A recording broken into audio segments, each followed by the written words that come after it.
Hello everyone, today I'll be teaching you all how to cast a bait caster, specifically a sidearm roll cast. So first, to begin, you want to attach your line onto your spool. I already have mine attached, but you can't really see it. So it already has tape on it and everything. But once you thread the line from the tip through each prong all the way down to the reel, all you want to do is firmly apply some pressure at the tip and then just reel away until your spool should get to somewhat around here, so it's somewhat full but not too full. I'll show you in a sec. Okay, so once you get your line onto your reel, it should look something like this.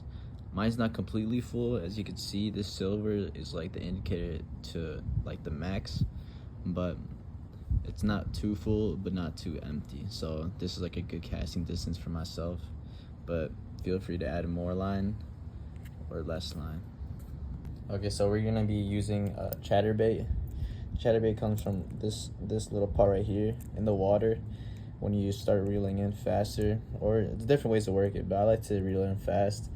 So the faster it comes in, the more it vibrates like this. So in the water it makes like a vibration noise for the fish. But yeah, then I added the crayfish on top just to give like a bigger representation on the body, so it looks more tempting, I guess. But now I'm gonna tie this onto the line and then show you the next step. Okay, the next step is understanding your bait caster. So overall, the easiest part to understand is the brakes right here. These are magnetic brakes, so these are easy to work with. For beginners, I'd recommend starting around like 8 or 7, as this will like reduce more backlash if you're likely to have an error in your casting. But I'm at 3 since I have been using this rod for a while and I know what I'm doing with it. This button is what unlocks the spool or not. So as soon as I hit this button, this line will run free. Look at so, and then as soon as I flick up, it locks. This is our tension knob right here, and I'll show you exactly what it does in a sec. Okay, to demonstrate this tension knob mechanic, I'm gonna be tightening it all the way, so that would be all the way away from me. That would be twisting away from me, just like this. So what the tension knob does is when you click the button to unlock the spool, the line barely runs since the tension's all the way high, so the line will not move at all. So the more you start loosening it, it's rotating it to yourself, the more and more the bait will start to move by itself, since there's less tension on the spool. Just like that, it will drop down. Okay, the next part of the bait caster is the drag settings. Is this behind the reel itself.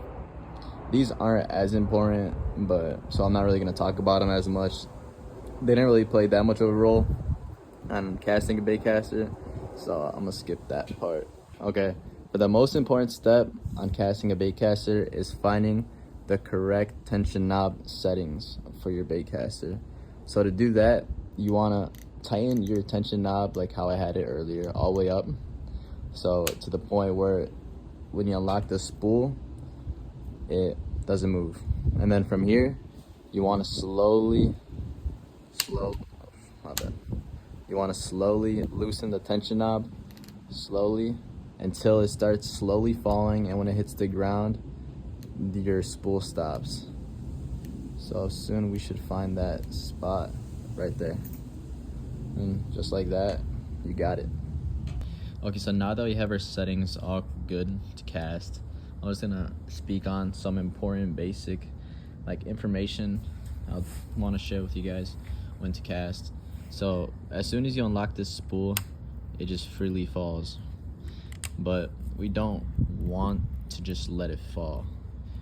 Every time you unlock the spool, you always want to keep your thumb on the spool so it doesn't move, or just slightly just like feathering the spool, somewhat like this, so when it hits the ground, your spool stops moving.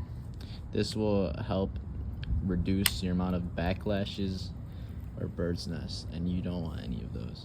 Okay, now that we understand the importance of having our thumb close or on this spool, we're going to be talking about where our bait should be before we cast.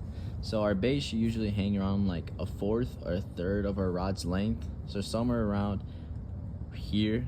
Like we don't want the bait to be all the way up because realistically you're gonna have no power in your cast or nothing to like no momentum or no whip with it.